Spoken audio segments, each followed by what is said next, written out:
নিয়ে যেতে লাগলো জাহান্নাম দেখার জন্য। নবীজির দুই বাহুতে ধরে নিয়ে যেতে লাগলো।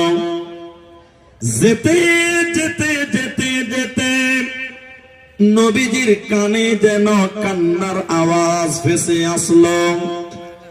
কারা যেন কান্নাকাটি করছে, বিকট আওয়াজ করছে, আর্তনাদ করছে, বাঁচাও বাঁচাও বলে জাহান্নামে কান্নাকাটি করে। নবীজি কান্নার আওয়াজ শুনতে পেলেন। নবী থাকতে না পেরে বললেন, জিবরাইল মান হাউলাই, এরা কারা? কেন জাহান্নামে কান্নাকাটি করছে? কেন বিকট আওয়াজ করছে, আর্তনাদ করছে? জিবরাইল তুমি বলে দাও।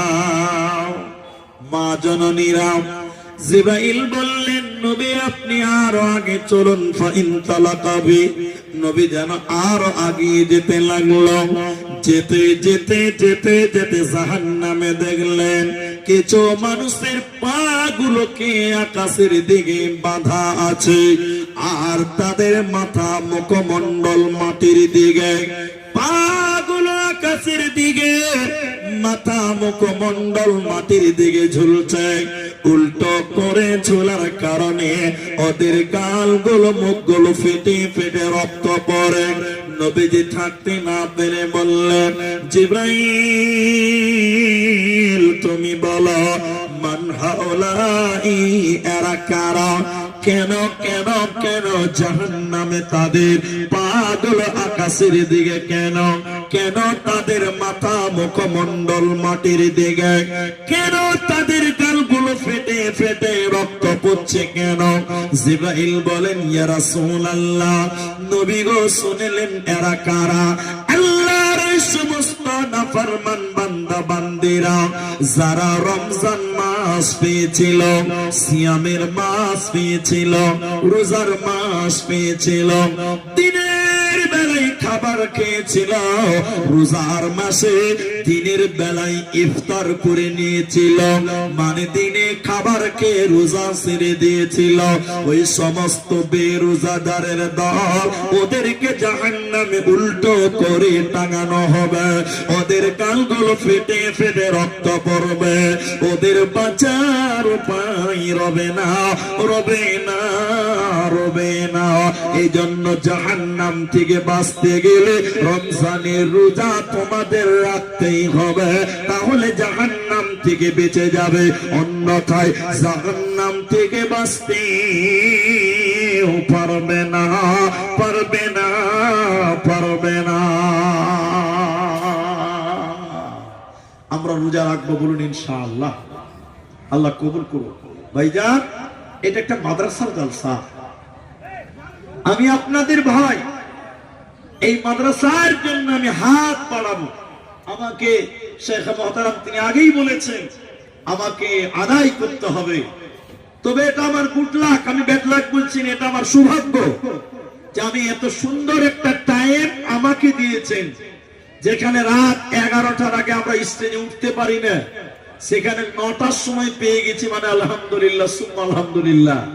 আমারও আরাম, আপনাদেরও সুবিধা একটু শুনতে পাবেন। ভাইজান, যে জায়গাতে এসেছেন, যে কারণে এসেছেন, দুটি কারণ। দিনের কিছু কথা শুনবেন, আর মাদ্রাসার জন্য কিছু আপনারা দেবেন। তাই আমি আপনাদের দিনী ভাই, ওই মাদ্রাসাটার জন্য, যেই মাদ্রাসায় কোরআনকে শিক্ষা দেওয়া হবে, যেই মাদ্রাসায় আল্লাহর কালামকে শিক্ষা দেওয়া হয়, আল্লাহর কোরআনকে জ্ঞান দেওয়া হয়, নবীর হাদিস শিক্ষা দেওয়া হয়, ওই মাদ্রাসার জন্য আপনারা যেটি মানুষ আছেন, অনেকেই কোরআন দিয়েছেন, কেউ 200, কেউ 100 দিয়েছেন। আমি আপনাদের কাছে হাত বাড়াবো। কেউ দিবেন 10,000 টাকা, কেউ দিবেন 5,000 টাকা, কেউ দিবেন 20,000 টাকা। আলহামদুলিল্লাহ। আচ্ছা, আমার মায়েরা, আপনাদের প্যান্ডেলে জায়গা প্রায় ফুল, লোড হয়ে গেছে, আপনারা যদি একটু করে আগিয়ে আগিয়ে বসতেন তাহলে পরবর্তীতে যে মারা আসবে তারা বসতে পারবেন। তাই মা জননী আপনারা আগিয়ে বসুন। বলছিলাম এই কোরআনের জন্য কেউ দিবেন 5,000, কেউ দিবেন 10,000। মাসির ঝোলা তিনি দিয়েছেন 2,000 টাকা। মাশাআল্লাহ, এই যে আমার হাতে প্রথম দান, আল্লাহ মাসির ঝোলা তিনি দিয়েছেন 2,000 টাকা। জাযাকাল্লাহু খায়রান, আল্লাহুম্মা সাল্লি আলাইহি, আল্লাহুম্মা বারিক আলাইহি। আলহাজ কাসিম উদ্দিন তিনি দিয়েছেন 1,000 টাকা। জাযাকাল্লাহ, বারাকাল্লাহ, হিয়াকাল্লাহ। ইমামনগর থেকে কোন এক জামাই শ্বশুর শাশুড়ির নামে দোয়া চেয়েছেন 500 টাকা। আল্লাহুম্মা সাল্লি আলাইহি, আল্লাহুম্মা বারিক আলাইহি। শ্বশুর ও শাশুড়ির জন্য দিল 500 দান, গ্রহণ করিয়া নাও তুমি রহমান। আর এক হাজি সাহেব 1000 টাকা দিল, এই দান আল্লাহ তুমি করো গো কবুল। আর 2,000 টাকা মাদ্রাসা বানাতে, এই দান কবুল করো তুমি দয়ামতে। আমি আব্দুর রহমান আল্লাহ দোয়া দিব কত, বিনিময় দিও প্রভু তোমার মনোমত। জাযাকাল্লাহ, বারাকাল্লাহ, হিয়াকাল্লাহ, আমিন। পারভেজ মাস্টার তিনি সম্মানিত মাস্টার, মানে শিক্ষিত মানুষ, তিনি 10 ব্যাগ সিমেন্ট। মাশাআল্লাহ, বারাকাল্লাহ। আল্লাহ পারভেজ মাস্টার ভাই এখানে আসিয়া 10 ব্যাগ সিমেন্ট দিল তোমাকে ভাবিয়া।